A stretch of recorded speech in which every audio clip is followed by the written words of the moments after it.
Pernahkah engkau bertanya, apakah jalan yang kita tempuh ini benar, ataukah kita hanya mengikuti jejak mereka yang datang sebelum kita tanpa pernah benar-benar mencari kebenaran? Kita lahir dalam keyakinan yang diwariskan. Kita tumbuh dengan ajaran yang diajarkan.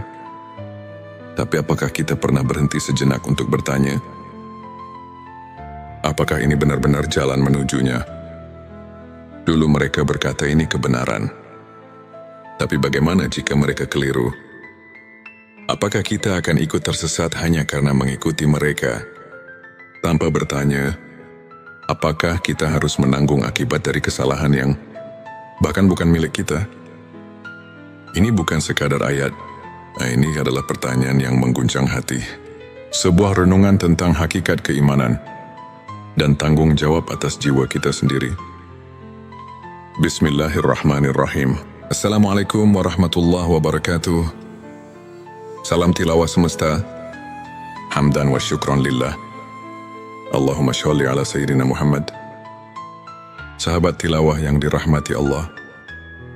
Baiklah, karena ini urusan agama, jadi harus sesuai dengan contohnya.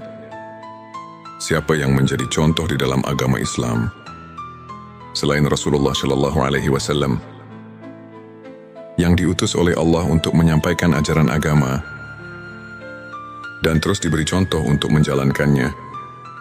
Jadi kita harus menelusurinya dari contoh tersebut. Di manakah Nabi SAW menerima agama? Kedua, di waktu bagaimana Nabi SAW menerima agama? Dan apa yang dimaksud agama itu? Ada 3 pertanyaan untuk kita jawab. Sebelumnya silakan bersolawat terlebih dahulu, agar terus terhubung dengan Nur Muhammad dan hakikat Muhammad. Tentu saja, silakan tulis solawat terbaik Anda yang sudah biasa Anda gunakan sehari-hari di kolom komentar sebagai bentuk kecintaan kita kepada Rasulullah Shallallahu Alaihi Wasallam. Masya Allah, betapa besar nikmat yang Allah berikan hanya dengan bersolawat. Sahabat tilawahku, untuk menjawab pertanyaan tadi di awal, kita harus mulai belajar agama secara detail dan mendalam. Kita mulai dengan sabda wahyu Allah Subhanahu wa Ta'ala di surat kedua ayat 185 yang berbunyi sebagai berikut. Bulan Ramadan, bulan yang di dalamnya diturunkan permulaan Al-Quran sebagai petunjuk bagi manusia, dan penjelasan-penjelasan mengenai petunjuk itu dan pembeda antara yang hak dan yang batil. Nah, di sini baru sepotong ayat juga sudah memberi penjelasan. Nabi Muhammad menerima wahyu pertama di bulan Ramadan. Berarti Nabi pada waktu itu lagi berpuasa, bukan di waktu perut kenyang. Kalau diteliti semua Nabi dan Rasul, tidak ada yang lagi kenyang perutnya. Boleh saudara teliti sejarahnya. Jadi kalau saudara mau sesuai dengan ajarannya, kita harus menelusuri contohnya. Tapi itu juga harus ada petunjuk jalannya. Karena kata orang tua, tak kawuruh tanpa guru. Ini ada kekhususan untuk menerimanya. Tidak semua kiai atau ustadz yang bisa menjelaskannya. Jadi kita sedikitnya harus mencari dahulu guru yang bisa menjelaskannya, juga guru yang kuat hukumnya dari Al-Quran atau hadits untuk menunjukkan kebenarannya. Apa yang kita tuju tersebut? Kenapa begitu? Karena kalau ini perintah Allah, itu pasti ada hukumnya yang pasti. Tidak cuma kata-kata rumus atau siloka saja. Karena di dalam agama harus jelas hukumnya. Supaya kita belajarnya tekun dan menjadi keyakinan yang pasti, tidak goyah lagi. Apalagi ini urusan keselamatan nanti di akhirat. Harus konsekuen dengan petunjuk Allah dan Rasul-Nya. Ada lagi yang bertanya, apakah masih ada di zaman sekarang yang bisa menunjukkan hal itu? Saya jawab, tahun ini sudah menjadi kepastian. Masih ada karena ada keterangan yang menjelaskan al-ulama'ul warasatul anbiya. Ulama itu pewaris para nabi. Jadi saya percaya sekarang masih ada atau banyak yang bisa menunjukkan hal ini. Hanya mungkin agak sulit mencarinya. Sabarlah sedikit. Kalau kita keras, keinginan itu pasti akan ketemu. Sahabat tilawahku, pernahkah kau merasa dunia ini begitu bising, tapi hatimu justru sunyi? Pernahkah kau merasa memiliki segalanya, tapi tetap ada ruang kosong yang tak bisa diisi? Kita mencari makna dalam hidup, tapi semakin dalam menggali, semakin banyak yang terasa hampa. Semua ilmu telah kau pelajari, tetapi masih ada yang kurang. Sesuatu yang tak bisa dijelaskan oleh logika semata. Ilmu makrifat bukan sekadar pengetahuan. Ia bisa menjadi cahaya yang menerangi jalanmu, atau justru kabut yang menyesatkan langkahmu. Jika tak dipahami dengan hati yang bersih, ia bisa membuatmu semakin dekat dengannya, atau justru semakin jauh, tenggelam dalam keangkuhan yang tak kasat mata. Inilah perjalanan menyingkap hakikat, memahami manfaat dan mudarat ilmu makrifat. Sebuah perjalanan yang tak semua orang berani tempuh, tapi mereka yang menemukannya akan merasakan sesuatu yang tak bisa diungkapkan dengan kata-kata. Allahumma sholli ala Sayyidina Muhammad. Ilmu ini disusun secara turun-temurun. Ilmu makrifat dan tauhid ini merupakan pemurnian dan penyegaran kembali ilmu tauhid dan makrifat. Sebelumnya silakan bersolawat terlebih dahulu agar terus terhubung dengan Nur Muhammad dan hakikat Muhammad tentang ilmu tingkat tinggi ini, ilmu makrifat dan tauhid ini. Ada dua hal yang wajib dipahami, yaitu mudarat dan manfaat. Segi mudaratnya ialah ada kalanya membawa orang menjadi sesat atau musyrik, dan ada kalanya membawa orang jadi apatis, mengasingkan diri dari pergaulan masyarakat ramai, dan secara mutlak memandang dunia ini sebagai tempat kotoran dan merusak, padahal dunia ini tempat beramal, bekerja dan berjuang untuk kebahagiaan umat manusia di dunia. Dan di akhirat, bisa terjadi hal-hal demikian itu apabila seseorang bertasawuf tanpa berakidah yang konsekuen dan bersyariah, dan tanpa tasawuf yang berasal dari tasawuf Islam yang murni. Dengan akidah yang hasil dari makrifat sebenarnya, itu kita pasti bisa merasakannya sendiri dengan khoti, karena mereka itu pasti mengenalnya dengan araf, tauhobi, birobi, sehingga betul-betul mempercayainya. Dengan syariah, kita dapat taat menuruti peraturan-peraturan agama. Dan dari ilmu marifat dan ilmu tauhidlah kita bisa merasakan dalam batin kita, mengenal Tuhan untuk siapa dipersembahkan amal ibadah kita, dan sebagai kontrol jiwa untuk khusyuk kepadanya. Segi manfaatnya ialah karena tauhid merupakan dasar pokok kekuatan batin, pembersih jiwa dari kemusyrikan dalam hati, dan penumpuk iman, penyubur amal saleh, semata-mata mencari keridhaan Allah, memperkuat daya juang dengan sifat yang bernilai tinggi, membina tata hidup dan kehidupan, terutama untuk membina mental pembangunan atas dasar-dasar tasawuf. Maka Islam akan lebih mampu membangun kemajuan dunia, dan terutama pada pembangunan nasional kita sekarang. Ini maka sesuai dengan tujuan channel Tilawah Semesta ini, menunjukkan pentingnya ilmu makrifat dan tauhid untuk menjadi referensi, acuan keilmuan yang lebih mendalam untuk umat Islam yang masih sama-sama membutuhkannya. Maka untuk itu saya sangat mengharapkan agar channel dan video ini dapat dicerna, diterima dan diteliti, dan harus hati-hati dalam mengambil kesimpulan, karena channel Tilawah Semesta ini sangat mendalam sebagai bahan studi, di mana ilmu tauhid merupakan pusat keyakinan dalam hati. Karena umat Islam tanpa keyakinan itu nol besar. Selain daripada itu, ialah agar remaja kita dapat terisi jiwanya dengan ajaran tauhid dalam rangka membina mental agama Islam. Jangan goyah lagi, sehingga pembangunan kita jadi bersih dari hal yang dilarang Allah Subhanahu wa Ta'ala. Semoga channel ini sesuai dengan tujuan kita semua, sesuai dengan agama Islam, dan bagi masyarakat bangsa Indonesia. Semoga Tuhan melimpahkan rahmat-Nya kepada kita semua. Sahabat tilawahku, saya di sini akan mencoba meneruskan pembahasan yang berjudul Ilmu Ma'rifat dan Tauhid. Ilmu makrifat tingkat tinggi. Sesuai dengan permintaan jemaah, sebenarnya jika bahasan ini dilanjutkan, ini pasti banyak sekali yang menyangkut kata-kata asroria, rahasia yang memang sedikitnya menyangkut pada keterangan yang bersifat asroria, seperti yang tercantum di dalam kitab Sirur, asror yang berbunyi,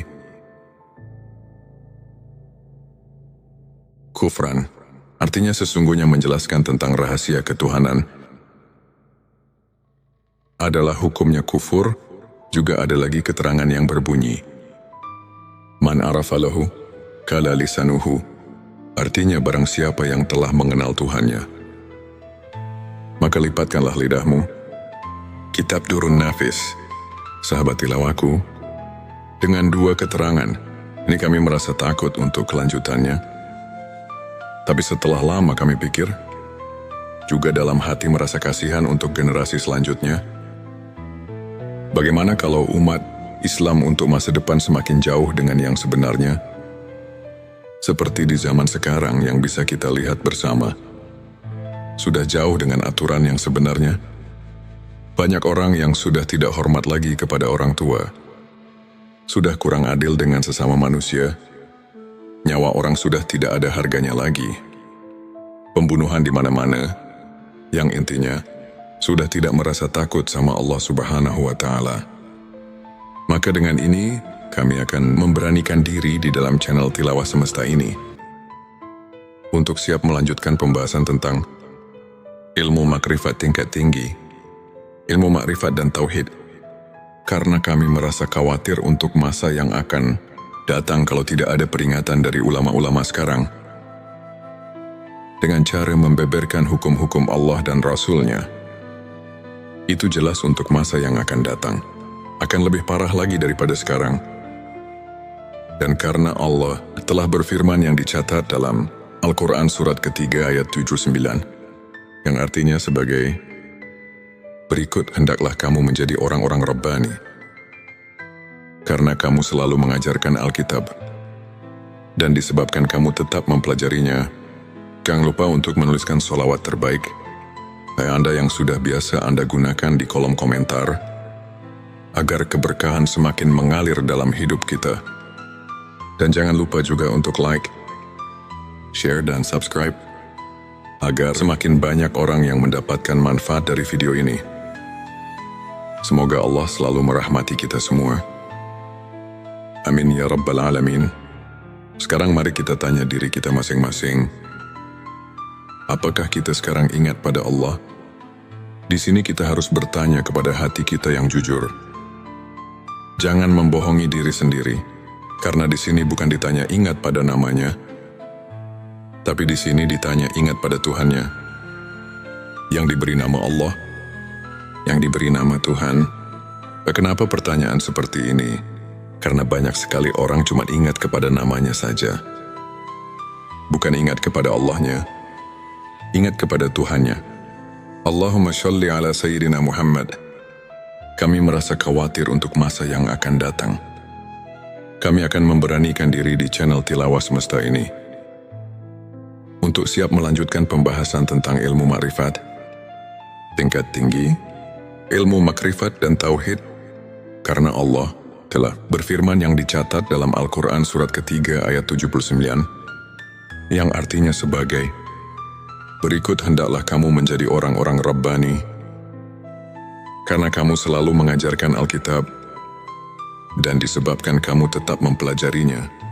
Maka dengan ini, insya Allah semoga Allah memberikan taufik dan hidayahnya, sehingga bisa lancar untuk kelanjutannya, dalam upaya menumbuh suburkan ilmu dan iman secara ruhul. Islam sebagaimana dimaklumi bersama, di tengah-tengah masyarakat kita telah berkembang pesat ilmu-ilmu keislaman seperti ilmu kalam, ilmu tafsir, ilmu hadis fiqih, tasawuf dan lain-lain. Semua ilmu ini dijabarkan oleh masyarakat dalam kehidupan mereka sehari-hari, sehingga dapat membentuk kehidupan agamis. Tentu kondisi seperti ini hendaknya terus dipelihara dan tumbuh kembangkan dalam rangka meningkatkan keimanan dan ketakwaan terhadap Allah yang Maha Esa. Sebelumnya silahkan bersolawat terlebih dahulu, agar terus terhubung dengan Nur Muhammad dan hakikat Muhammad. Masya Allah, betapa besar nikmat yang Allah berikan hanya dengan bersolawat. Sahabatku, sahabat tilawah semesta yang dimuliakan Allah, firman Allah dalam surat ke-7 ayat 172, yang artinya sebagai berikut, dan ingatlah ketika Tuhanmu mengeluarkan anak Adam dari punggung sulbi, mereka mengambil kesaksian terhadap jiwa mereka. Seraya Tuhan berfirman, bukankah aku Tuhanmu? Mereka menjawab, ya betul, kami menjadi saksi, supaya kamu nanti pada hari berhenti tidak mengatakan sesungguhnya kami orang yang lalai, atau tidak diberi peringatan tentang hal ini.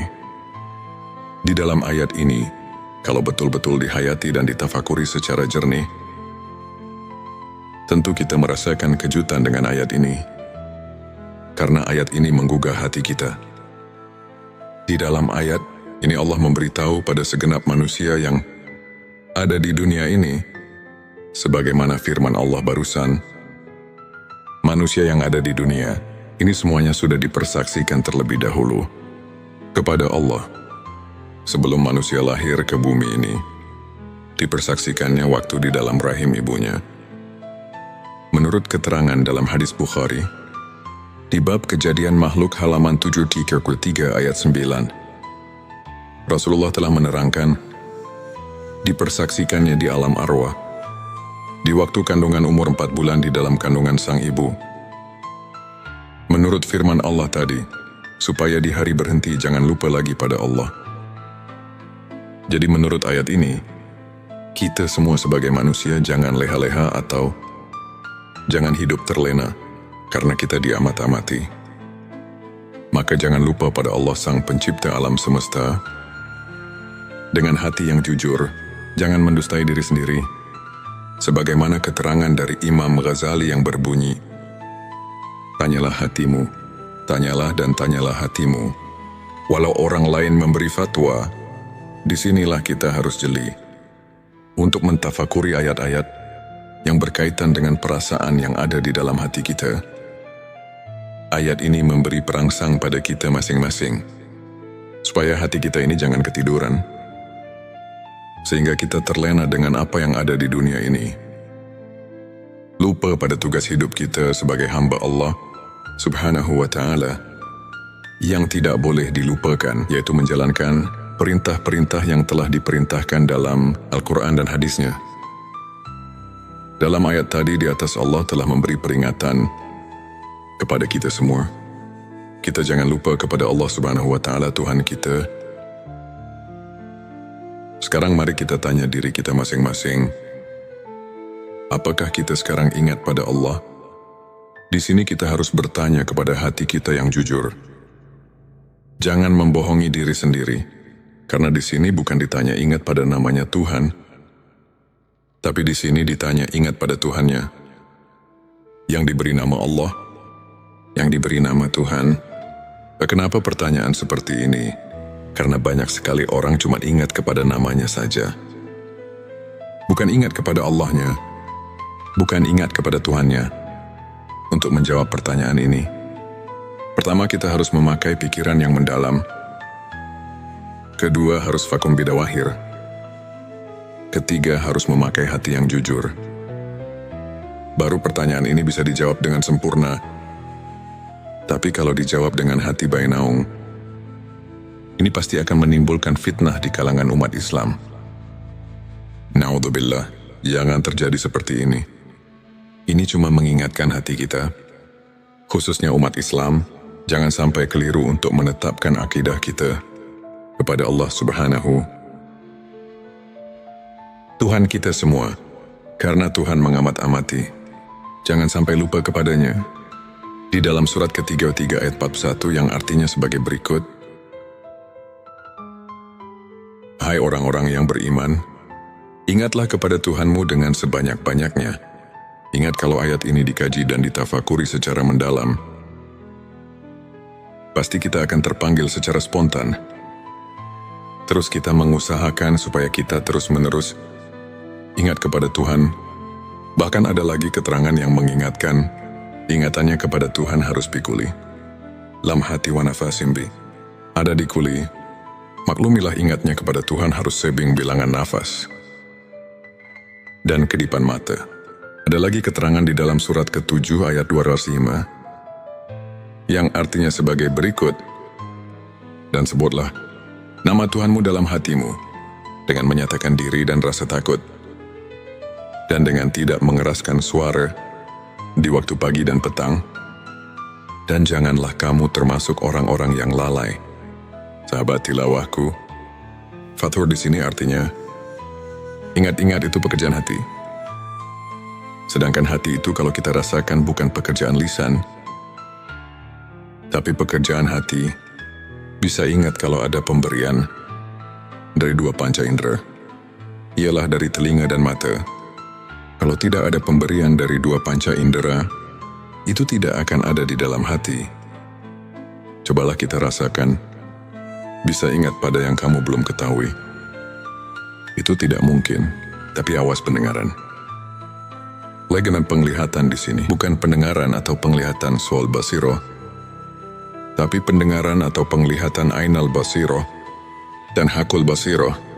Karena kalau penglihatan suaul basiroh cuman bisa mendengar dan melihat yang kita lihat bersama, seperti gunung laut, batu pepohonan, hewan dan sebagainya yang sama-sama kita lihat. Bukan itu yang dimaksud untuk mencapai derajat tingkat ainal basiroh dan hakul basiroh. Hanya orang-orang tertentu saja. Ini cuma mengingatkan supaya jangan menafsirkan kepada pendengaran atau penglihatan suaul basiroh. Disinilah kita harus hati-hati. Jangan sampai cepat-cepat mengambil kesimpulan. Jadi harus diteliti dan ditafakuri yang lebih mendalam dulu, supaya jangan ada perselisihan paham di antara kita umat Islam. Sahabat tilawahku yang dirahmati Allah, untuk mengingat sebenarnya kepada Tuhan, kita harus suluk terlebih dahulu kepada guru antuk pituduh yang benar-benar ahli, karena tidak semua kiai, ajengan dan ustadz yang bisa mengajarkan hal ini. Ada kekhususan untuk arif billah yang bisa untuk hal itu. Dengan sangat pentingnya untuk mengingat Tuhan, kita harus berusaha sekuat tenaga. Karena kalau kita lupa kepada Tuhan sekarang, apalagi nanti di akhirat, pasti kita akan lupa. Sedangkan kalau kita lupa, karena tidak diberitahu oleh kedua orang tua, maka itu pun tidak bisa menghisap kepadanya. Sebagaimana firman Allah di surat ke-7 ayat 173. Surat Al-A'raf sudah memberi peringatan kepada kita yang berbunyi, atau agar kamu tidak mengatakan, sesungguhnya orang-orang tua kami telah mempersekutukan Tuhan sejak dahulu, sedang kami ini adalah anak-anak keturunan yang datang sesudah mereka. Maka apakah engkau akan membinasakan kami karena perbuatan orang-orang yang sesat dahulu? Quran Surat Al-A'raf ayat 173. Nah di sini marilah semua, khususnya orang-orang yang beriman, mari kita bangkitkan pikiran kita untuk penelitian, mentafakuri ayat ini, karena sudah jelas dan dapat kita pahami tadi. Ayat 172. Dan ditegaskan lagi dengan ayat 173. Ini benar-benar Tuhan melarang lupa kepadanya. Juga jangan menyalahkan kedua orang tua, apalagi menghisapnya, karena kita sebetulnya sudah diberitahu oleh Tuhan melalui wahyunya kepada Nabi Muhammad Shallallahu Alaihi Wasallam bahwa kita semua sudah mengatakan qalu bala syahidna. Maksudnya supaya kita nanti di akhirat jangan bilang lalai atau lupa kepadanya, sebab kalau lupa atau lalai atau lupa kepadanya, ini hanya kesalahannya sendiri, yang akibatnya kita akan mendapatkan kesesatan, karena mungkin karena tidak mau tahu tentang agama sendiri, Karena itulah kita jadi bodoh.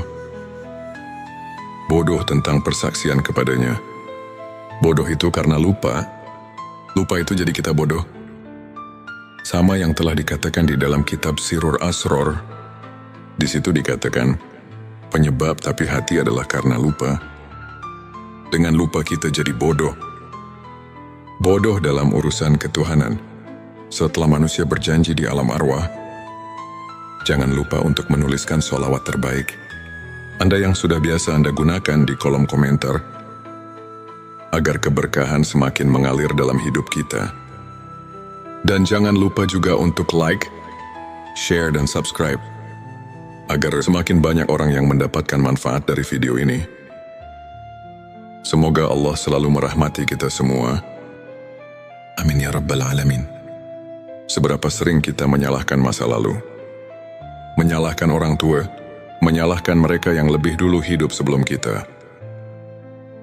Kita berkata, aku tidak tahu, mereka tidak mengajariku. Mereka telah sesat, maka wajar jika kami pun tersesat. Tapi benarkah begitu?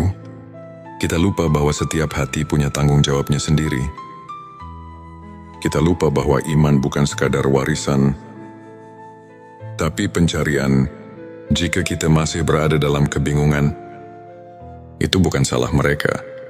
Itu karena kita sendiri belum benar-benar mengenal Tuhan, belum benar-benar mengingatnya. Bukan hanya namanya, tapi dirinya yang sebenarnya. Maka sebelum jari ini menunjuk orang lain, sudahkah hati ini benar-benar mencarinya? Kita lahir dalam keyakinan yang diwariskan. Kita tumbuh dengan ajaran yang diajarkan. Tapi apakah kita pernah berhenti sejenak untuk bertanya, apakah ini benar-benar jalan menujunya? Ini bukan sekadar ayat. Ini adalah pertanyaan yang mengguncang hati. Sebuah renungan tentang hakikat keimanan dan tanggung jawab atas jiwa kita sendiri. Allahumma sholli ala Sayyidina Muhammad. Di sini marilah semua, khususnya orang-orang yang beriman, mari kita bangkitkan pikiran kita untuk meneliti, mentafakuri ayat ini.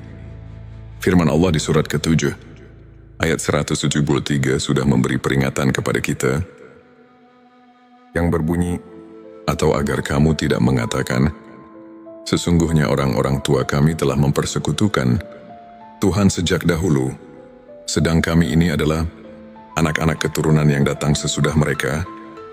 Maka apakah engkau akan membinasakan kami karena perbuatan orang-orang yang sesat dahulu? Petik 2 Quran Surat Al-A'raf ayat 173. Di sini sudah jelas dan dapat kita pahami. Ini benar-benar Tuhan melarang, lupa kepadanya juga. Jangan menyalahkan kedua orang tua, apalagi menghisapnya, karena kita sebetulnya sudah diberitahu oleh Tuhan melalui wahyunya kepada Nabi Muhammad Shallallahu Alaihi Wasallam bahwa kita semua sudah mengatakan, qalu bala syahidna, maksudnya supaya kita nanti di akhirat jangan bilang lalai atau lupa padanya, sebab kalau lupa atau lalai atau lupa kepadanya, ini adalah kesalahannya sendiri, yang akibatnya kita akan mendapatkan kesesatan, karena tidak mau tahu tentang agama sendiri. Karena itulah kita jadi bodoh tentang persaksian kepadanya. Bodoh itu karena lupa. Lupa itu jadi kita bodoh. Begitupun yang telah dikatakan di dalam kitab Sirur Asror. Di situ dikatakan, penyebab buta hati adalah karena lupa. Dengan lupa kita jadi bodoh. Bodoh dalam urusan ketuhanan. Setelah manusia berjanji di alam arwah, di dalam pengertian ingat, ada 3 macam pengertian. Sebelumnya silakan bersolawat terlebih dahulu, agar terus terhubung dengan Nur Muhammad. Dan hakikat Muhammad, Masya Allah, betapa besar nikmat yang Allah berikan hanya dengan bersolawat. Sahabat tilawahku, di dalam pengertian ingat, ada 3 macam pengertian. Yang pertama, ada yang mengartikan harus banyak zikir, atau wirid membacakan kalimat thayyibah.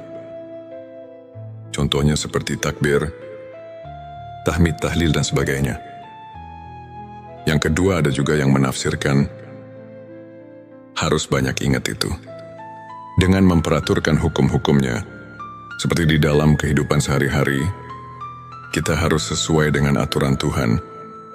Jangan mengerjakan pekerjaan sekehendak hawa nafsu kita, karena nanti semua perilaku kita harus dipertanggungjawabkan. Yang ketiga, ada juga yang menafsirkan banyak ingat itu adalah sebagaimana yang telah dijabarkan di dalam kitab-kitab tasawuf, seperti dalam di kitab Al-Hikam. Para arif bilah menafsirkan ayat tersebut di atas dan meneliti di surat kedua ayat 152. Itu benar-benar kita selaku manusia yang ada di jagat raya.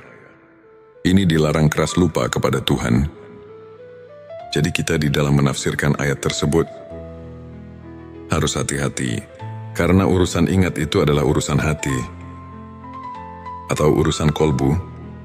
Ini tidak bisa dengan begitu saja, walaupun yang sebelumnya juga tidak salah. Itu penafsiran tingkat dasar, tapi kita harus ingat, ini pekerjaan kolbu, harus vakum bidawahir, sehingga bisa dirasakan oleh yang mengingatnya. Untuk mengingat dengan sebenarnya, ini harus melalui proses yang tertentu, karena kolbu itu tidak akan bisa dibohongi.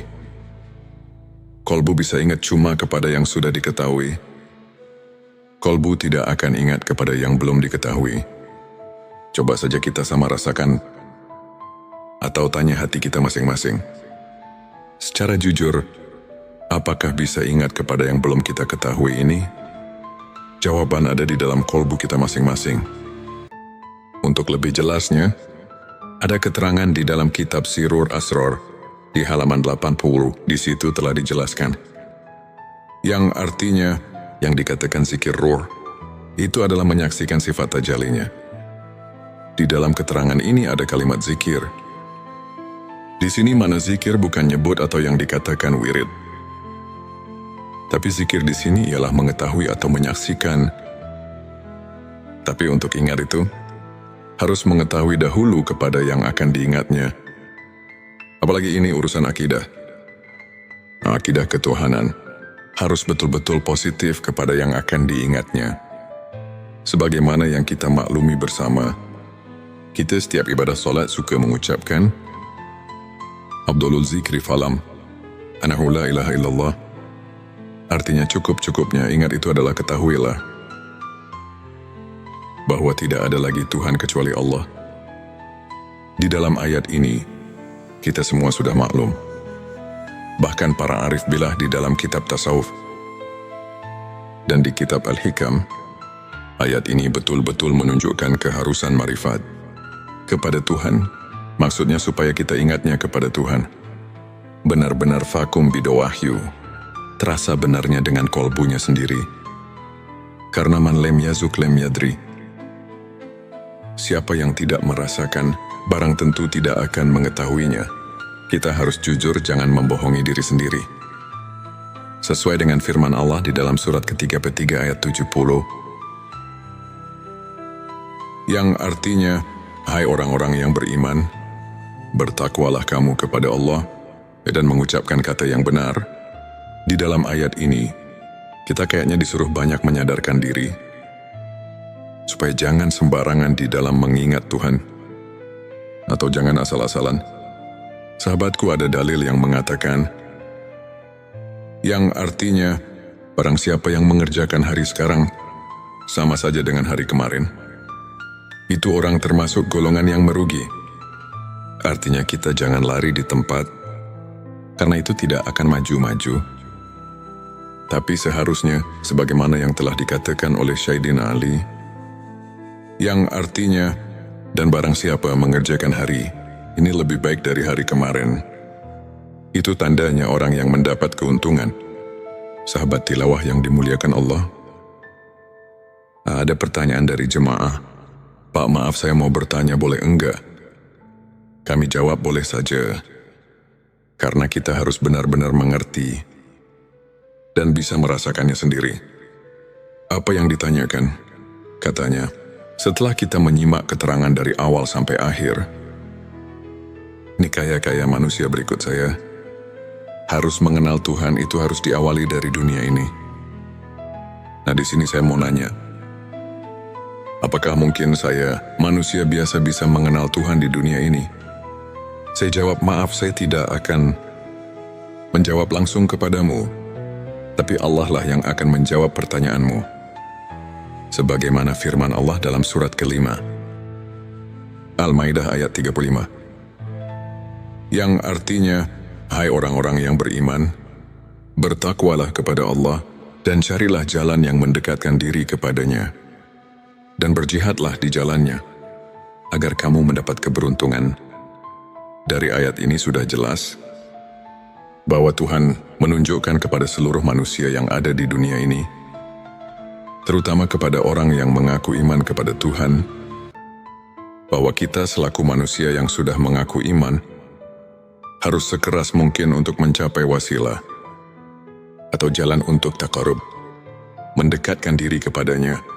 Juga di dalam ayat lain, Tuhan telah berfirman sebagaimana yang tercatat di surat ke-84 ayat 6. Yang artinya, hai manusia, sesungguhnya kamu telah bekerja dengan sungguh-sungguh menuju Tuhanmu, maka pasti kamu akan menemuinya.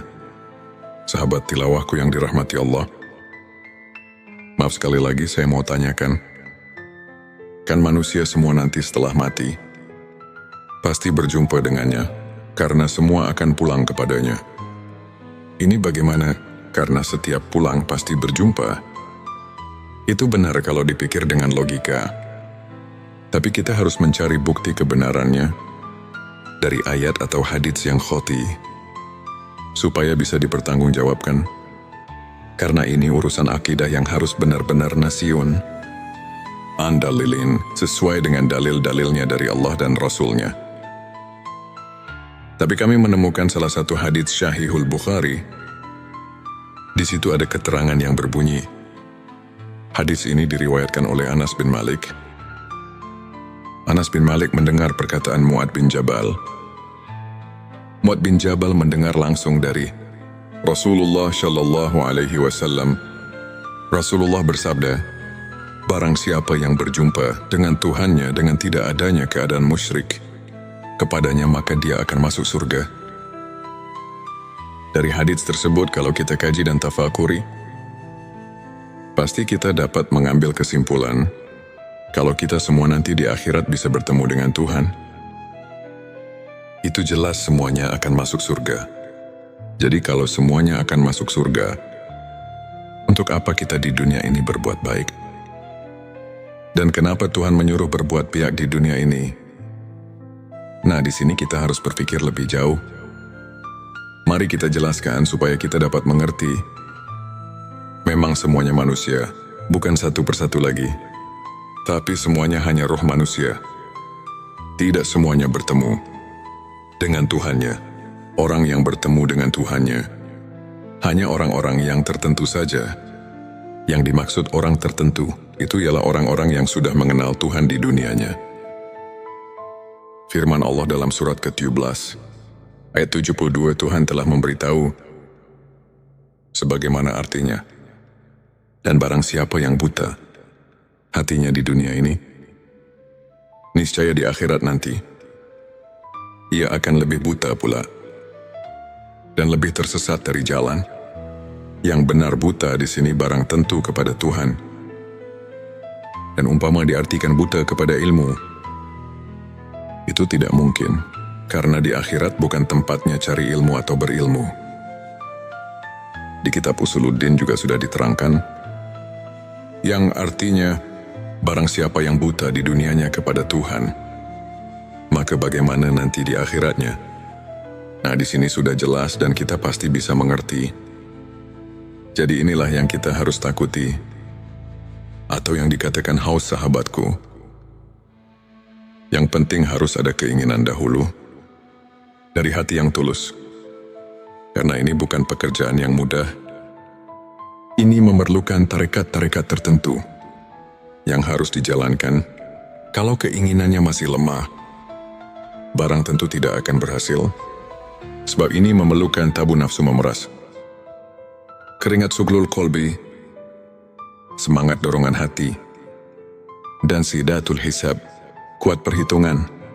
Hadirin yang dimuliakan Allah, jika keinginannya sudah kuat, Tuhan telah memberi peluang kepada kita. Siapa saja yang ingin berjumpa dengannya, itu pasti akan berjumpa. Sebagaimana firman Allah di dalam surat ke-18 ayat 110. Yang artinya, barang siapa yang mengharap perjumpaan dengan Tuhannya, maka hendaklah ia mengerjakan amal yang soleh, dan janganlah ia mempersekutukan seorang pun dalam beribadah kepada Tuhannya. Allahumma sholli ala Sayyidina Muhammad. Di sini marilah semua, khususnya orang-orang yang beriman, mari kita bangkitkan pikiran kita untuk meneliti, mentafakuri ayat ini. Firman Allah di surat ke-7, ayat 173 sudah memberi peringatan kepada kita yang berbunyi, atau agar kamu tidak mengatakan, sesungguhnya orang-orang tua kami telah mempersekutukan Tuhan sejak dahulu, sedang kami ini adalah anak-anak keturunan yang datang sesudah mereka. Maka apakah engkau akan membinasakan kami karena perbuatan orang-orang yang sesat dahulu? Petik 2 Quran Surat Al-A'raf ayat 173. Di sini sudah jelas dan dapat kita pahami, ini benar-benar Tuhan melarang, lupa kepadanya juga. Jangan menyalahkan kedua orang tua, apalagi menghisapnya, karena kita sebetulnya sudah diberitahu oleh Tuhan melalui wahyunya kepada Nabi Muhammad Shallallahu Alaihi Wasallam bahwa kita semua sudah mengatakan, qalu bala syahidna. Maksudnya supaya kita nanti di akhirat jangan bilang lalai atau lupa padanya, sebab kalau lupa atau lalai atau lupa kepadanya, ini adalah kesalahannya sendiri, yang akibatnya kita akan mendapatkan kesesatan, karena mungkin karena tidak mau tahu tentang agama sendiri.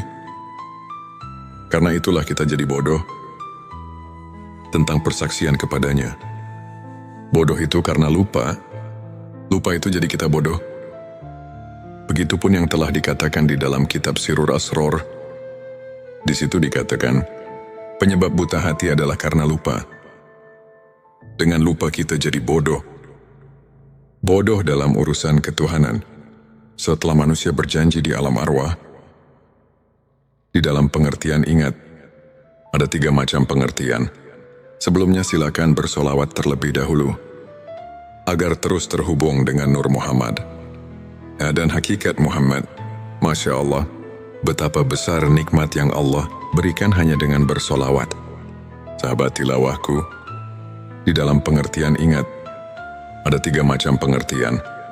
Yang pertama, ada yang mengartikan harus banyak zikir, atau wirid membacakan kalimat thayyibah. Contohnya seperti takbir, tahmid, tahlil, dan sebagainya. Yang kedua, ada juga yang menafsirkan harus banyak ingat itu, dengan memperaturkan hukum-hukumnya. Seperti di dalam kehidupan sehari-hari, kita harus sesuai dengan aturan Tuhan.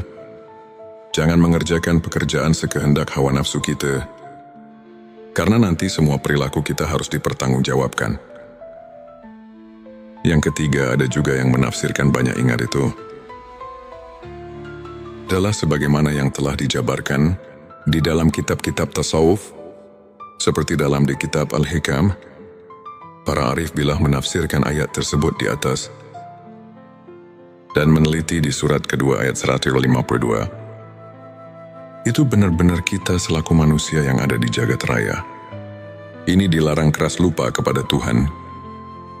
Jadi kita di dalam menafsirkan ayat tersebut harus hati-hati, karena urusan ingat itu adalah urusan hati atau urusan kolbu.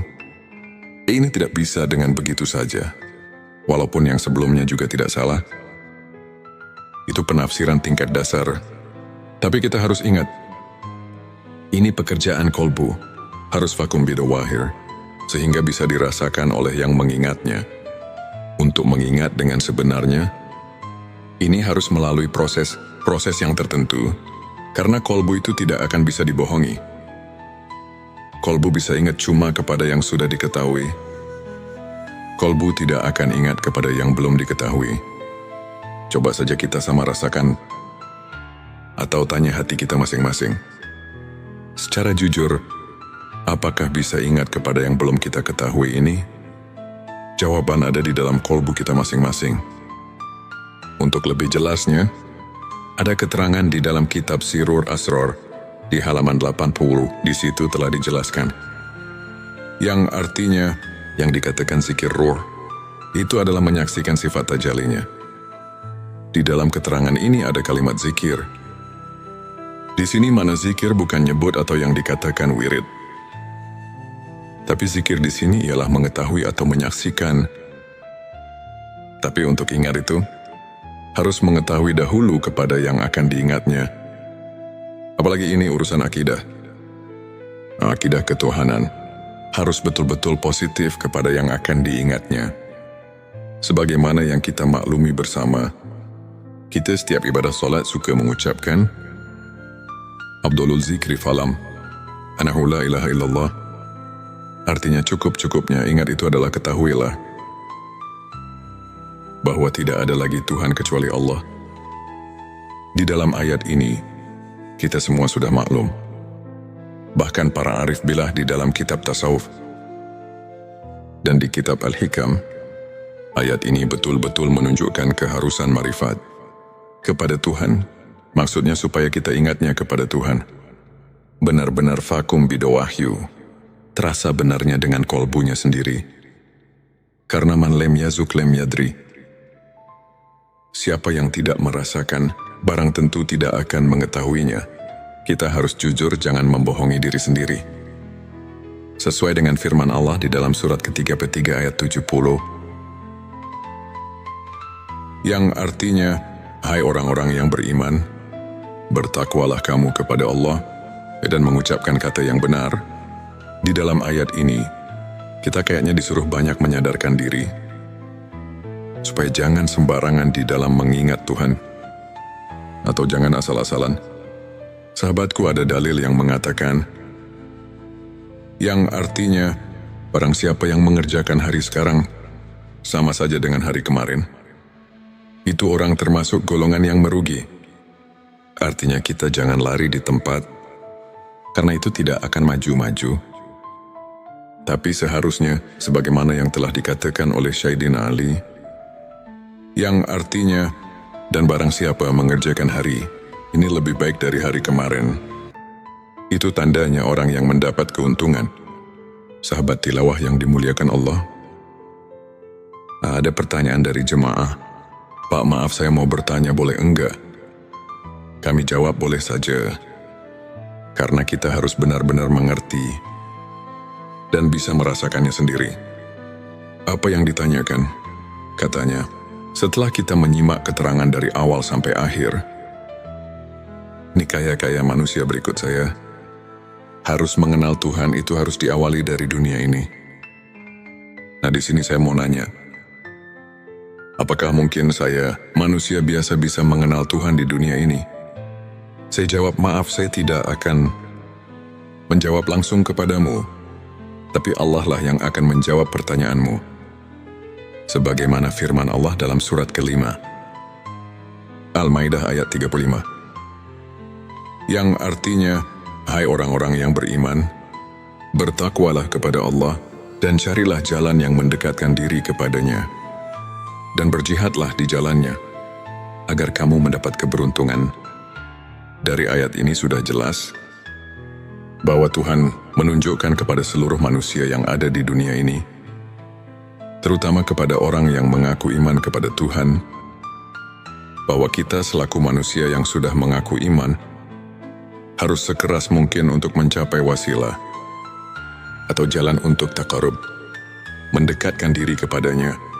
Juga di dalam ayat lain, Tuhan telah berfirman, sebagaimana yang tercatat di surat ke-84 ayat 6. Yang artinya, hai manusia, sesungguhnya kamu telah bekerja dengan sungguh-sungguh menuju Tuhanmu, maka pasti kamu akan menemuinya. Sahabat tilawahku yang dirahmati Allah, maaf sekali lagi saya mau tanyakan, Bahkan manusia semua nanti setelah mati, pasti berjumpa dengannya, karena semua akan pulang kepadanya. Ini bagaimana? Karena setiap pulang pasti berjumpa. Itu benar kalau dipikir dengan logika. Tapi kita harus mencari bukti kebenarannya dari ayat atau hadits yang khoti, supaya bisa dipertanggungjawabkan. Karena ini urusan akidah yang harus benar-benar nasyun, andalilin, sesuai dengan dalil-dalilnya dari Allah dan Rasul-Nya. Tapi kami menemukan salah satu hadits Sahihul Bukhari. Di situ ada keterangan yang berbunyi.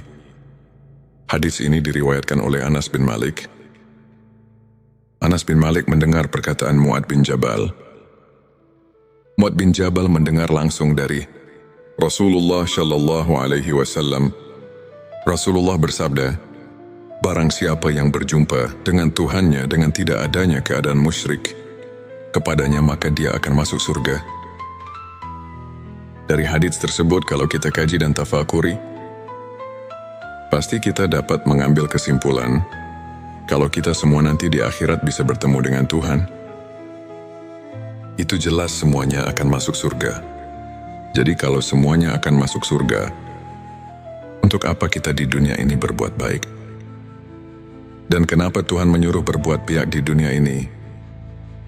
Nah, di sini kita harus berpikir lebih jauh. Mari kita jelaskan supaya kita dapat mengerti. Memang semuanya manusia, bukan satu persatu lagi. Tapi semuanya hanya roh manusia. Tidak semuanya bertemu dengan Tuhannya. Orang yang bertemu dengan Tuhannya hanya orang-orang yang tertentu saja. Yang dimaksud orang tertentu itu ialah orang-orang yang sudah mengenal Tuhan di dunianya. Firman Allah dalam surat ke-17 ayat 72, Tuhan telah memberitahu sebagaimana artinya. Dan barang siapa yang buta hatinya di dunia ini, niscaya di akhirat nanti ia akan lebih buta pula dan lebih tersesat dari jalan. Yang benar buta di sini barang tentu kepada Tuhan. Dan umpama diartikan buta kepada ilmu, itu tidak mungkin, karena di akhirat bukan tempatnya cari ilmu atau berilmu. Di kitab Usuluddin juga sudah diterangkan, yang artinya, barang siapa yang buta di dunianya kepada Tuhan, maka bagaimana nanti di akhiratnya? Nah, di sini sudah jelas dan kita pasti bisa mengerti. Jadi inilah yang kita harus takuti. Atau yang dikatakan haus sahabatku. Yang penting harus ada keinginan dahulu. Dari hati yang tulus. Karena ini bukan pekerjaan yang mudah. Ini memerlukan tarekat-tarekat tertentu yang harus dijalankan. Kalau keinginannya masih lemah, barang tentu tidak akan berhasil. Sebab ini memerlukan tabu nafsu memeras, keringat suglul kolbi, semangat dorongan hati, dan sidatul hisab, kuat perhitungan. Hadirin yang dimuliakan Allah, jika keinginannya sudah kuat, Tuhan telah memberi peluang kepada kita. Siapa saja yang ingin berjumpa dengannya, itu pasti akan berjumpa. Sebagaimana firman Allah di dalam surat ke-18 ayat 110. Yang artinya, barang siapa yang mengharap perjumpaan dengan Tuhannya, maka hendaklah ia mengerjakan amal yang soleh, dan janganlah ia mempersekutukan seorang pun dalam beribadah kepada Tuhannya. Allahumma sholli ala Sayyidina Muhammad. Di sini marilah semua, khususnya orang-orang yang beriman, mari kita bangkitkan pikiran kita untuk meneliti, mentafakuri ayat ini. Firman Allah di surat ke-7, ayat 173 sudah memberi peringatan kepada kita, yang berbunyi, atau agar kamu tidak mengatakan, sesungguhnya orang-orang tua kami telah mempersekutukan Tuhan sejak dahulu, sedang kami ini adalah anak-anak keturunan yang datang sesudah mereka. Maka apakah engkau akan membinasakan kami karena perbuatan orang-orang yang sesat dahulu? Petik 2 Quran Surat Al-A'raf ayat 173. Di sini sudah jelas Dan dapat kita pahami, ini benar-benar Tuhan melarang lupa kepadanya juga. Jangan menyalahkan kedua orang tua, apalagi menghisapnya, karena kita sebetulnya sudah diberitahu oleh Tuhan melalui wahyunya kepada Nabi Muhammad Shallallahu Alaihi Wasallam bahwa kita semua sudah mengatakan, "Qalu bala syahidna." Maksudnya supaya kita nanti di akhirat jangan bilang lalai atau lupa padanya, sebab kalau lupa atau lalai atau lupa kepadanya, ini adalah kesalahannya sendiri, yang akibatnya kita akan mendapatkan kesesatan, karena mungkin karena tidak mau tahu tentang agama sendiri. Karena itulah kita jadi bodoh tentang persaksian kepadanya. Bodoh itu karena lupa itu jadi kita bodoh. Begitupun yang telah dikatakan di dalam kitab Sirur Asror. Di situ dikatakan, penyebab buta hati adalah karena lupa. Dengan lupa kita jadi bodoh. Bodoh dalam urusan ketuhanan. Setelah manusia berjanji di alam arwah, di dalam pengertian ingat, ada 3 macam pengertian. Sebelumnya silakan bersolawat terlebih dahulu, agar terus terhubung dengan Nur Muhammad.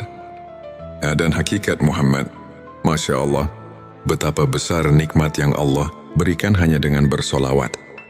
Sahabat tilawahku, di dalam pengertian ingat, ada 3 macam pengertian.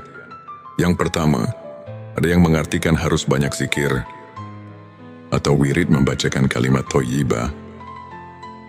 Contohnya seperti takbir, tahmid, tahlil, dan sebagainya. Yang kedua, ada juga yang menafsirkan harus banyak ingat itu, dengan memperaturkan hukum-hukumnya. Seperti di dalam kehidupan sehari-hari, kita harus sesuai dengan aturan Tuhan. Jangan mengerjakan pekerjaan sekehendak hawa nafsu kita, karena nanti semua perilaku kita harus dipertanggungjawabkan. Yang ketiga, ada juga yang menafsirkan banyak ingat itu adalah sebagaimana yang telah dijabarkan di dalam kitab-kitab tasawuf, seperti dalam di kitab Al-Hikam.